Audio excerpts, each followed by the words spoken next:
7 years old. That's the age when most children today are learning to ride a bike or struggling with simple math problems.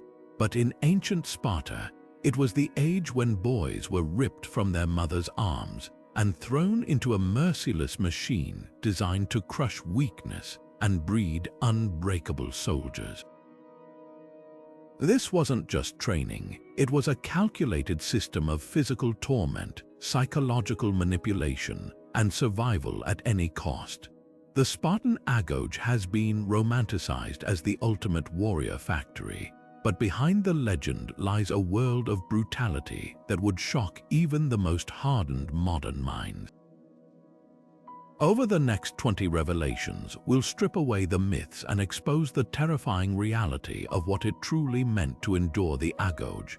From sanctioned theft to state-sponsored murder, these weren't just lessons in warfare, they were exercises in inhumanity. If you think you know the Spartans, prepare to question everything. The truth is darker than you've been told. The moment a Spartan boy stepped into the Agoge, childhood ended with violence.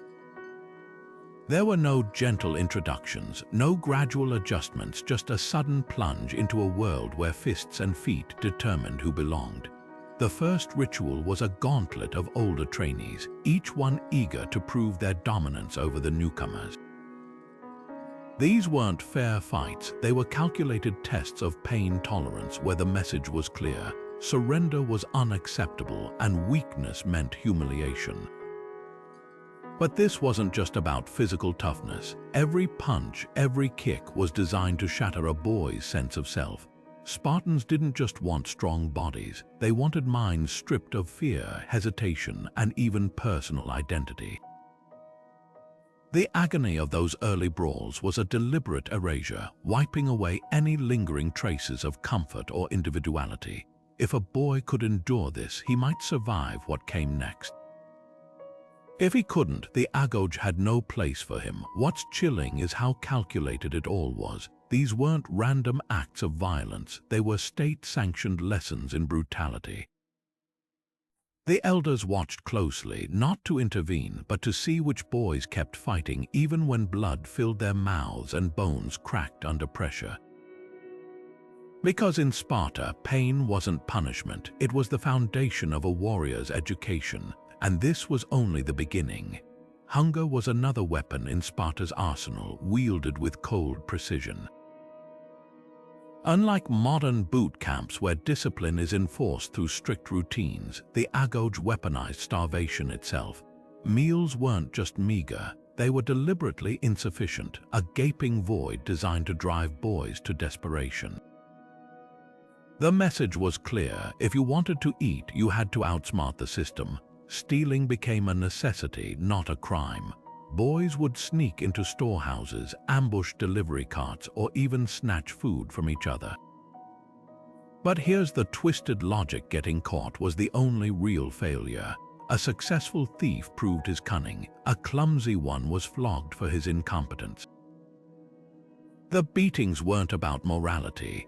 They were brutal reminders that survival in Sparta demanded more than strength. It required deception, speed, and the willingness to cross any line. And it didn't stop at hunger. The starvation regime had a darker psychological purpose. A boy weakened by months of malnutrition was easier to mold. His will eroded until unquestioning obedience was the only path forward. The Agoge didn't just create warriors, it created men who would endure anything silently, ruthlessly, because their suffering had been engineered from the start. Imagine being handed a dagger in the dead of night and ordered to vanish into the countryside, not for glory, not for honor, but to kill without warning or mercy. This was the Krypteia, Sparta's most chilling graduation exercise. While other Greek city-states trained their youth in philosophy or athletics, the Agoge's most advanced students were sent on a mission of calculated slaughter. Their targets, the Helots, Sparta's enslaved underclass who outnumbered their masters 20-1. Fear of rebellion was constant, and the Krypteia existed to keep that fear alive, not just among the Helots but in the hearts of the killers themselves. The boys weren't just hunting, they were being hardened into instruments of state terror. Stripped of names or identities, they moved like shadows, murdering the strongest and most rebellious helots in cold blood. Some accounts even suggest they were graded on brutality, with the most vicious executions earning praise. What's truly disturbing is how systematic this was. The killings weren't random, they were a psychological operation. By striking down helot leaders in darkness, Sparta ensured the rest lived in paralysis. And for the young assassins, it was the final lesson in absolute loyalty. After all, if you could slit a defenseless man's throat on command, what wouldn't you do for your city? The Krypteia didn't just create soldiers, it created men who knew the price of disobedience because they'd been the ones to collect it. Yet this wasn't mindless violence. The Krypteia served a dual purpose, thinning the helot population while testing a Spartan's resolve. A boy who hesitated or showed remorse was unfit to wear the red cloak. Only those who killed without hesitation proved they were truly Spartan, willing to stain their hands so the state's hands stayed clean. The altar was soaked in blood before the first lash even fell. Every year at the Festival of Artemis, the Spartan elite gathered not for celebration but for a spectacle of suffering the Diamastigosis. Boys as young as 12 were dragged before the crowd, stripped to the waist, and whipped until their backs were raw meat. The air filled with the crack of leather and choked screams, yet the audience didn't recoil. They leaned closer, cheering when a boy bit through his lip to stay silent. This wasn't just punishment, it was sacred theater. The ritual had roots in legend, claiming the goddess demanded blood to appease her, but Sparta weaponized that myth. The boys weren't just enduring pain, they were proving they could convert agony into endurance, that their bodies were mere vessels for Sparta's will. Some collapsed, their spines streaked with lacerations, a few never rose again. Yet their deaths weren't tragedies, they were twisted triumphs, their corpses paraded as offerings to the gods. What chills the blood isn't just the brutality, but the precision of its design. The whips weren't swung at random, they targeted nerves, muscles, anything to maximize suffering. Elders watched for flinches, for tears, for any crack in the stone-faced discipline they demanded. A single whimper could brand a boy as weak for life. But those who withstood the flogging, they earned more than scars, they earned the right to stand among Sparta's unbroken. And here's the darkest irony, the boys wanted this. Years of starvation, beatings, and psychological conditioning had rewired them. To scream was shame, to die was glory. The Diamastigosis didn't just test pain tolerance, it revealed who'd been fully hollowed out and rebuilt in Sparta's image. By the time the altar stones dried, the survivors didn't walk away warriors. They walked away believing the unspeakable was ordinary. Sleep was never a reprieve in the Agoge, it was another battlefield. Unlike modern soldiers who train under strict sleep schedules for peak performance, Spartan boys were pushed to the edge of collapse. Their beds were piles of sharp reeds plucked from the Eurotas River, their nightly comfort a cruel joke. One wrong move and the brittle stalks would slice into bare skin, waking them in an instant. This wasn't neglect, it was policy. Exhaustion became a silent drill sergeant. A mind fogged by sleeplessness loses its ability to question, to resist, and that's exactly what Sparta wanted. Days blurred together in a haze of hunger, pain, and fatigue, until obedience wasn't a choice but a reflex. Even the simplest commands felt impossible to defy when your body screamed for rest, but the true genius or horror of this tactic lay in its psychological toll. Sleep deprivation doesn't just weaken the body, it fractures resolve. Hallucinations, paranoia, and raw emotional instability followed these boys like shadows. Yet in that fractured state, they became putty in their trainers' hands. A well-rested recruit might doubt orders, a broken one, he'd march into a fire if told to.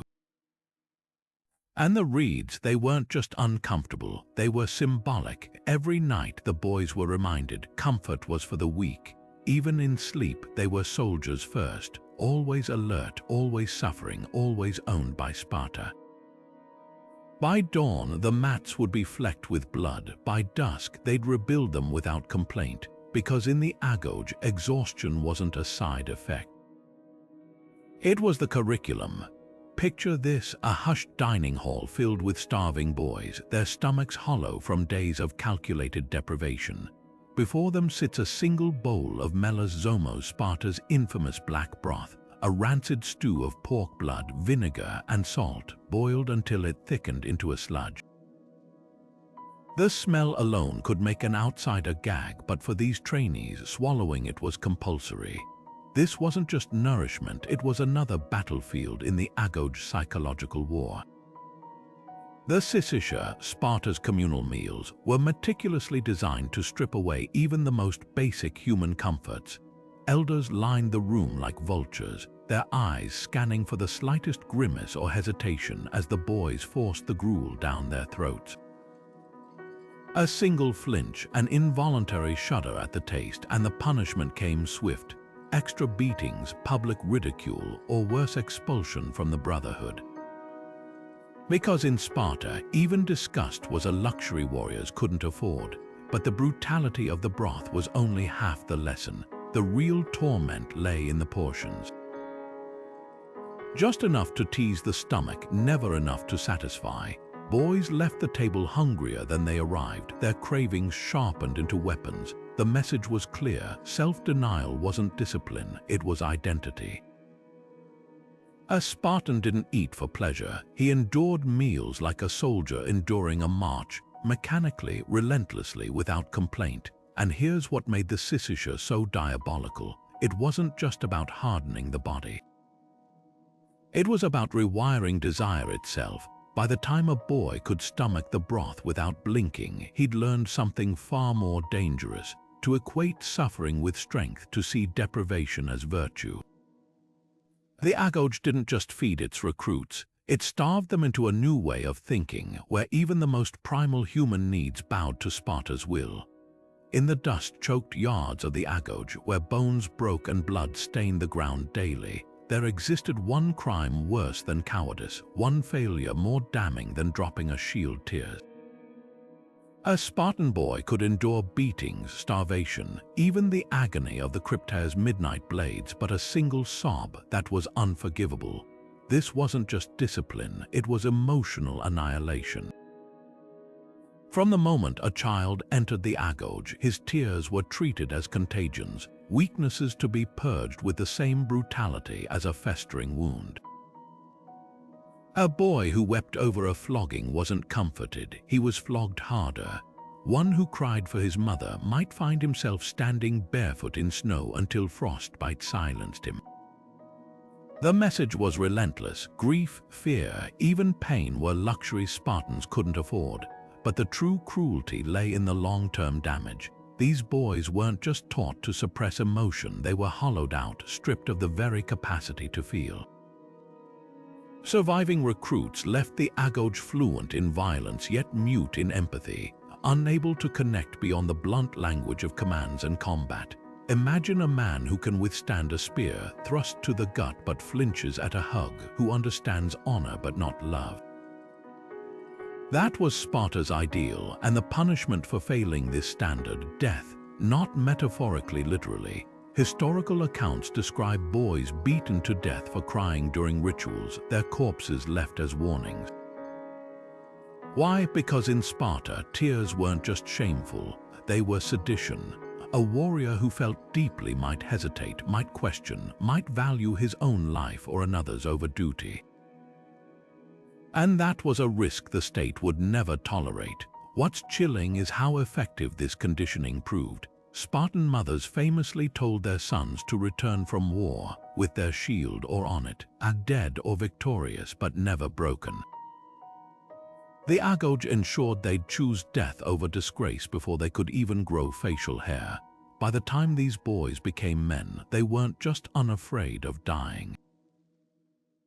They'd been trained to see vulnerability as a fate worse than death itself. Among the most brutal tests of Spartan endurance was the Kryptes, a ritual that turned survival into a blood-stained meritocracy. Stripped of all provisions, boys as young as 14 were cast into the rugged Tegitos Mountains during winter's cruelest months. No cloak, no knife, not even a scrap of bread. The rule was simple: return alive or don't return at all. This wasn't training, it was Darwinism in its rawest form. The wilderness became both executioner and judge. Frostbite claimed fingers and toes, hunger gnawed through resolve. Boys desperate enough to steal from nearby farms risked being speared by Helots who knew Spartans wouldn't punish their deaths. Even if they avoided enemies, nature was merciless. A twisted ankle, a contaminated stream, or a single night of hypothermia could end everything. Yet the true horror lay in Sparta's indifference. The corpses of those who succumbed weren't mourned, they were proof that only the cunning, the resilient, the perfect deserved the crimson cloak. Elders openly framed these deaths as the state cleansing itself of frailty. For Sparta, attrition wasn't a tragedy, it was policy. But the survivors, they returned gaunt and hollow-eyed, their bodies etched with scars, their minds reshaped by solitude. These were the boys who'd eaten raw flesh, drunk from frozen creeks, and slept in the carcasses of animals for warmth. By design, they no longer feared the wilderness because they'd become as ruthless as the land that tried to kill them. The Kryptes didn't just test survival skills, it manufactured predators, and here's what Sparta understood that modern societies often miss: true dominance isn't taught. It's unearthed under conditions where death is the cost of failure. By the time these boys stumbled back into the Agoge, they carried something far more dangerous than strength, an unshakable belief that they'd earned their place not through privilege, but because they'd literally outlived the weak. The Kryptes didn't create soldiers, it created men who knew, beyond doubt, that they belonged to the breed of wolves, not sheep. At 12 years old, most children are just beginning to understand the world beyond their homes. But in Sparta, that age marked a pivotal moment, the point where a boy's loyalty was no longer to his parents but to the state.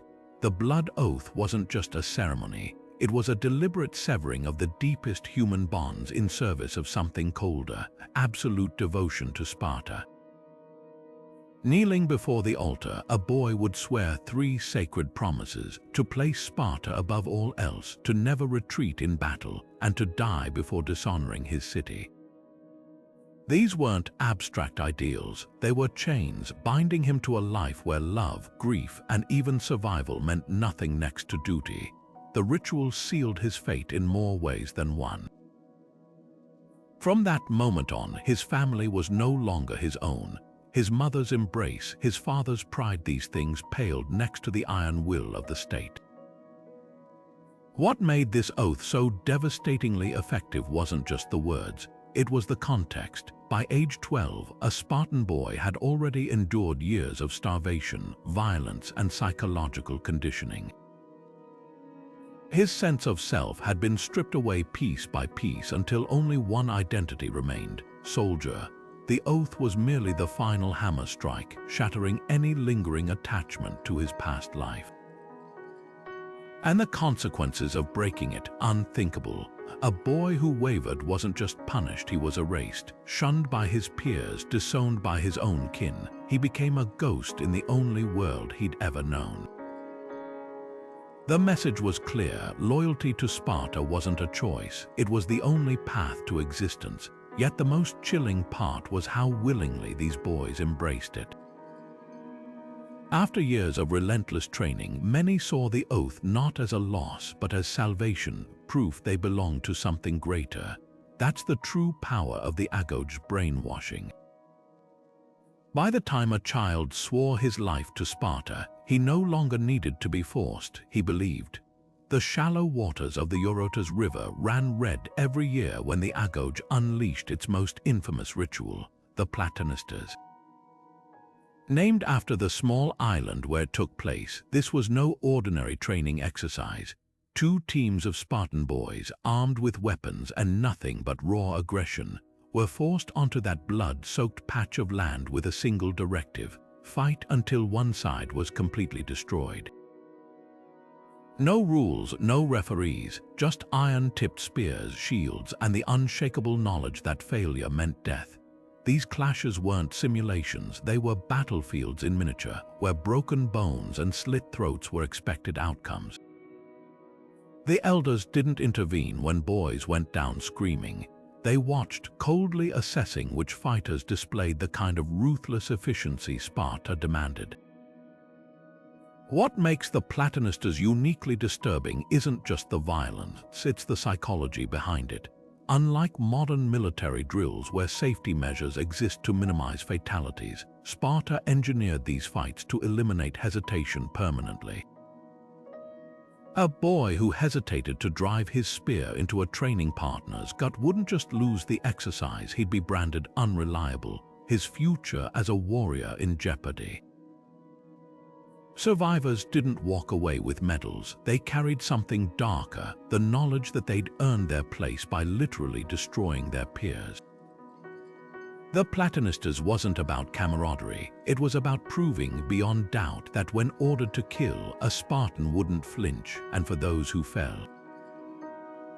Their death served one final purpose, reinforcing the Agoge central lesson: weakness was always fatal, yet the most chilling detail lies in the aftermath. Boys who just watched friends die weren't given time to grieve. They were marched straight back to training, their wounds barely bandaged, their minds still ringing with the cries of the fallen. Because in Sparta, mourning was another indulgence warriors couldn't afford. The Platanisters didn't just test combat skills, it burned away the last traces of mercy, leaving behind soldiers who no longer saw allies in their peers, only rivals in a never-ending contest to prove who deserved to wear Sparta's crimson cloak. Silence was more than discipline in the Agoge, it was a weapon. From the moment a boy entered those grim halls, his voice became a privilege, not a right. Imagine living for years in a world where every word had to be earned, where speaking out of turn brought not just punishment but crushing humiliation. This wasn't about manners, it was about control. The rule was simple: a Spartan boy spoke only when spoken to and only in the fewest words possible, long-winded explanations. Unnecessary questions, those were signs of a mind too restless to obey. Elders praised boys who answered with a single sharp yes or no, their voices stripped of hesitation or personality. The ideal recruit wasn't just quiet, he was a hollow vessel waiting for orders to fill him. But the deeper purpose was psychological. When you stifle speech, you stifle thought. Without language to question, to debate, even to complain, these boys lost the ability to challenge what was done to them. Their silence became a prison, training them to equate obedience with survival. Historians note that some Agoge graduates struggled with basic conversation as adults, not because they were unintelligent, but because their instincts had been rewired. To them, words were risks, and the punishments for breaking this rule ingeniously cruel. A boy caught whispering might be forced to stand for hours with his mouth stretched open by a wooden wedge. Others were made to recite poetry while being flogged, their voices measured not for eloquence but for steadiness under pain. The lesson was undeniable. In Sparta, a warrior's worth lay in his actions, never his opinions. The most unsettling part, it worked. By the time these boys marched to war, they didn't just follow orders, they'd lost the mental framework to imagine defiance. The Agoge didn't just want soldiers who wouldn't speak back. It created men who couldn't. In the shadowed corridors of the Agoge, brotherhood was a myth, or at least a weaponized illusion. Boys weren't just trained, they were divided into packs known as Agelai, packs that turned every meal, every drill into a simmering battleground. Forget modern team-building exercises. these groups existed for one purpose: to pit Spartan against Spartan in a relentless competition where loyalty meant nothing and victory meant survival. The system was brutally simple. Each age-lie was ranked publicly and ruthlessly. The strongest pack ate first, slept closest to the fire, and earned fleeting privileges. The weakest, they scavenged scraps under the open scorn of their trainers. But here's the twist: membership wasn't fixed. A boy could be elevated or demoted on a whim, forcing him to claw his way up not just through skill but by sabotaging his so-called brothers. Elders stoked these rivalries deliberately, rewarding snitches who exposed peers' weaknesses and turning minor slights into full-blown feuds. This wasn't just about hardening soldiers, it was about engineering a mindset where trust was liability. A boy who learned to see his peers as threats would never rely on them blindly in battle. He'd watch his own flank, question every alliance, and above all, prioritize his own survival. The age-lie didn't forge camaraderie. It bred a generation of warriors who understood that even the man beside you might be your executioner. Yet the psychological toll was staggering. Accounts describe boys whispering secrets to trainers to gain favor, framing rivals for theft, even staging accidents during training to thin the ranks. Paranoia became as much a tool as a spear. By adulthood, these men could march shoulder to shoulder into war, but they'd long since forgotten how to truly stand together. The most chilling part: Sparta knew exactly what it was doing. A unified army fights for a cause, a pack of rivals fights for themselves, and in the Agoge calculus that made them deadlier. When your greatest enemy might be the boy sharing your barracks, obeying the state wasn't just duty. It was the only refuge left. The water was just as merciless as the land in Sparta's training regimen. Among the most harrowing and disputed rites of the Agoge was the Aflastan, a trial by drowning that tested not just strength but sheer primal will. Imagine the scene: a boy, barely in his teens, hurled into the icy currents of the Eurotas River with no instruction, no lifeline, just the crushing weight of expectation. Sink, and he'd vanish without a trace. Swim, and he'd earn nothing but a grudging nod, because in Sparta, survival was the bare minimum.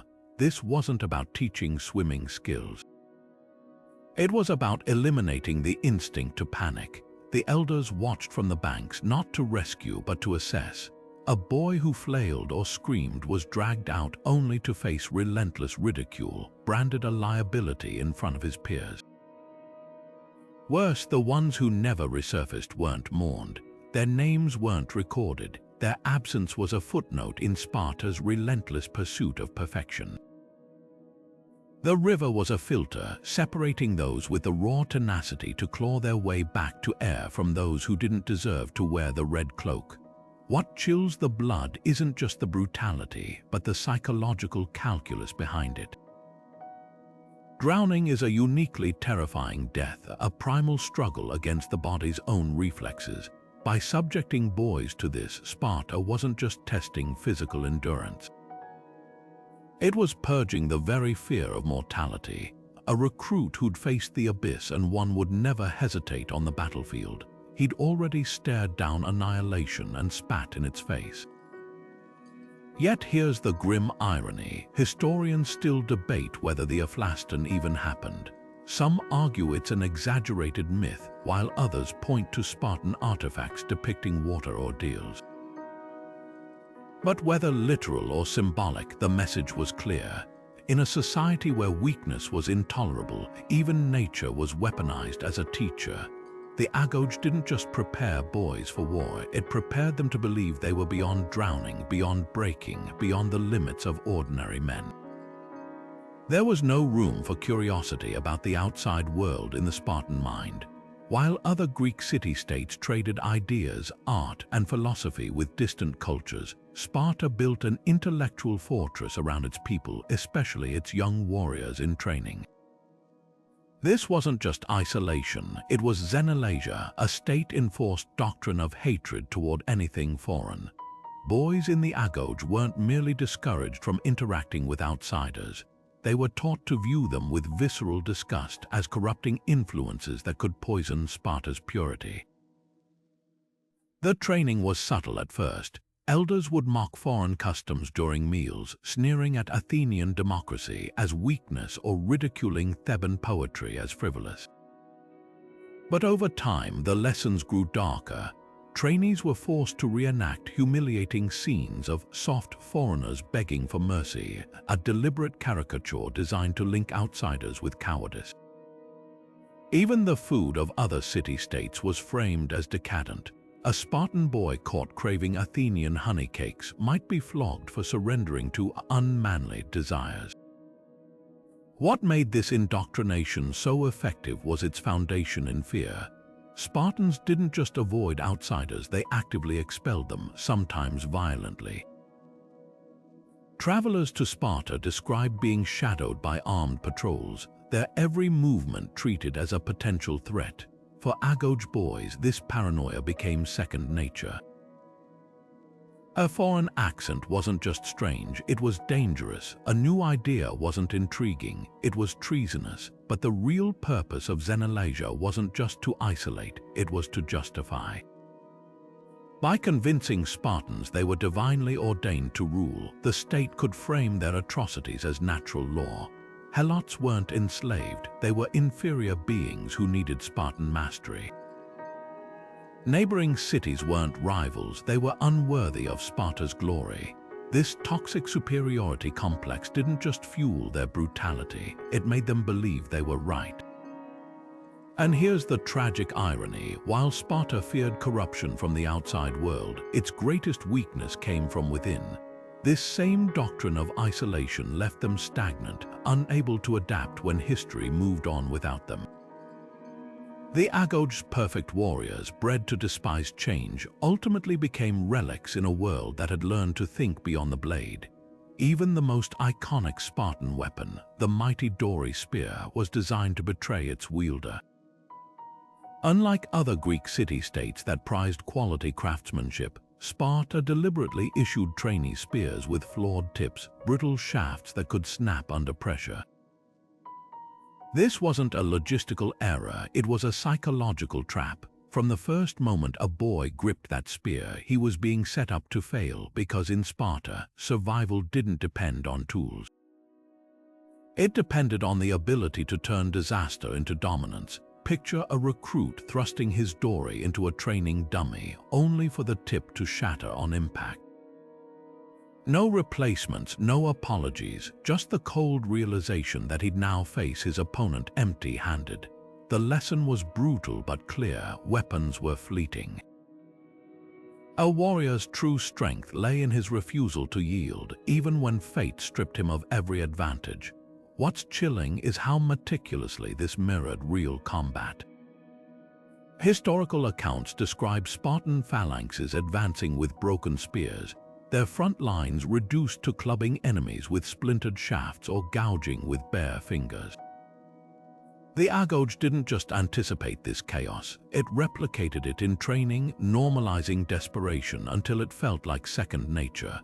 A boy who'd fought mock battles with a shattered spear wouldn't freeze when it happened in war. He'd already learned to see himself as the weapon, but the darkest genius of this tactic lay in its message about loyalty. By sabotaging their own equipment, Sparta taught its warriors to distrust even the tools they relied on. If your spear could betray you, so could anything or anyone. The only constant was the state's expectation: win or die, with or without a blade in your hand. By the time these boys faced real enemies, they weren't just carrying spears. They carried the unshakable certainty that broken weapons didn't end battles. Broken spirits did, and the ones who couldn't adapt, their failures weren't just personal. They became cautionary tales, proof that reliance on anything beyond sheer will was a fatal flaw.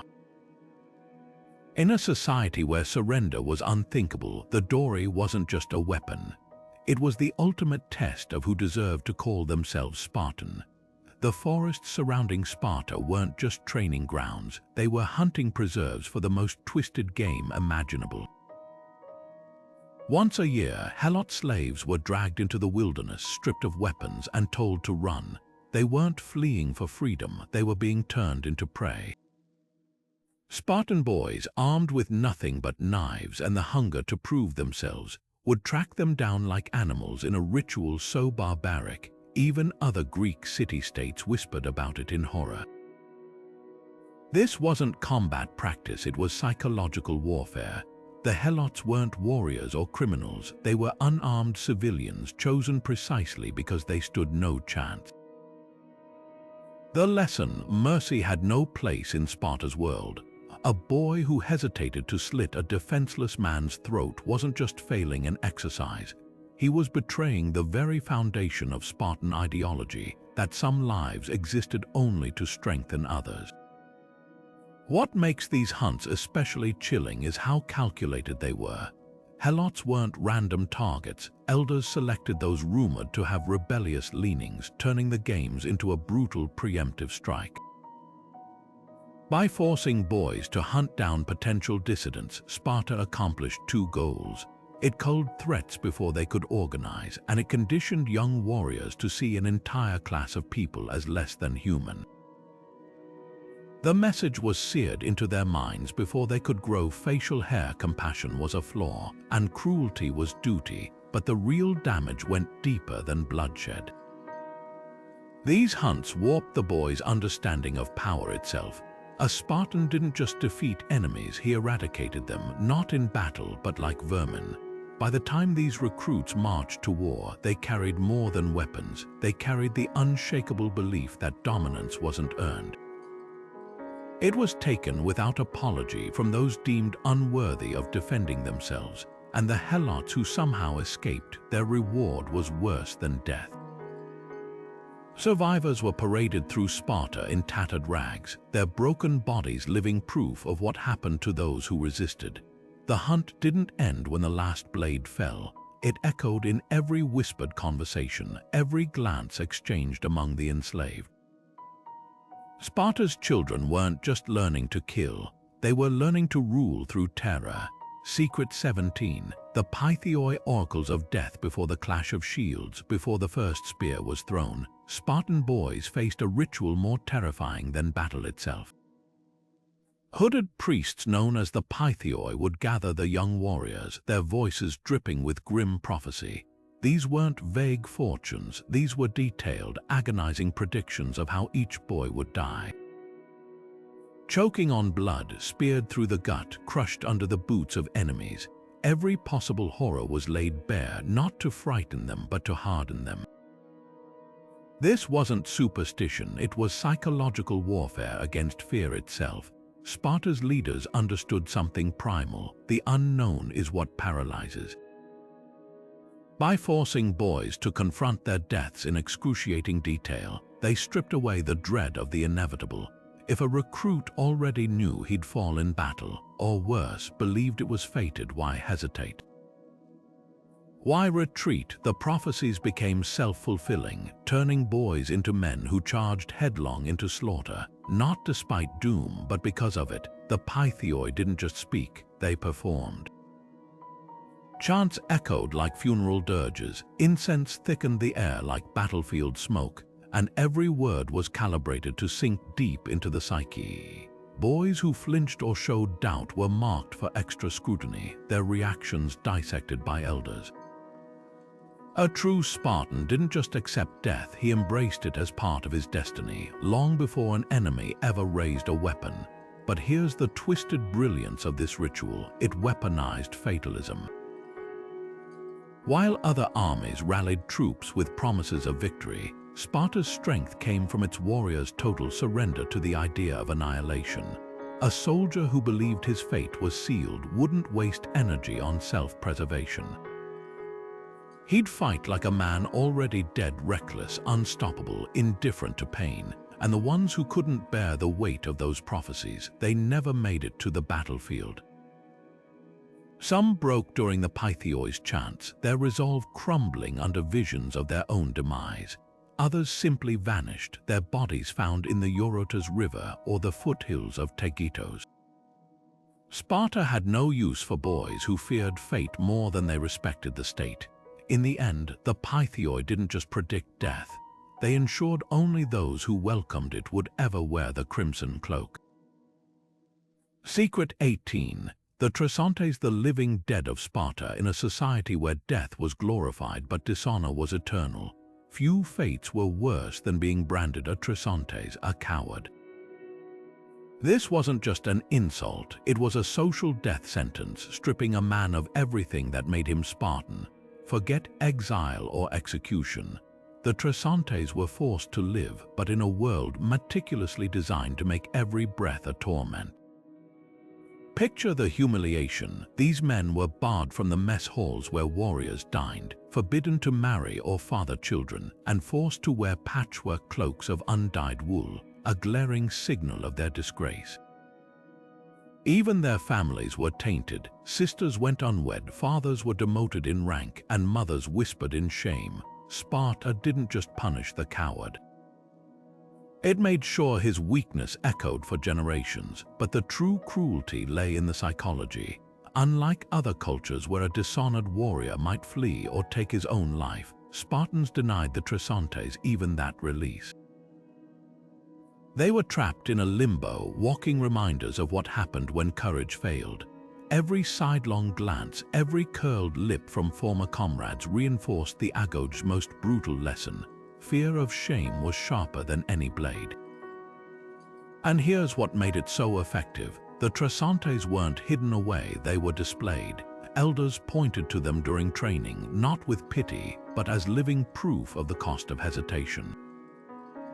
Boys grew up watching these broken men shuffle through the streets, their very existence a warning. Better to die on your feet than survive branded.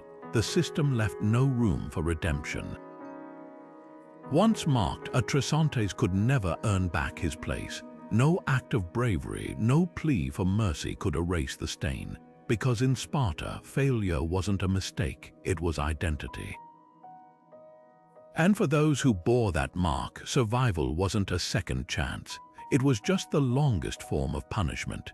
Secret 19. The Gymnopedia wore games without armor under the relentless Spartan sun. Crowds gathered for a spectacle unlike anything in the ancient world. Boys not just fighting, but performing in the nude.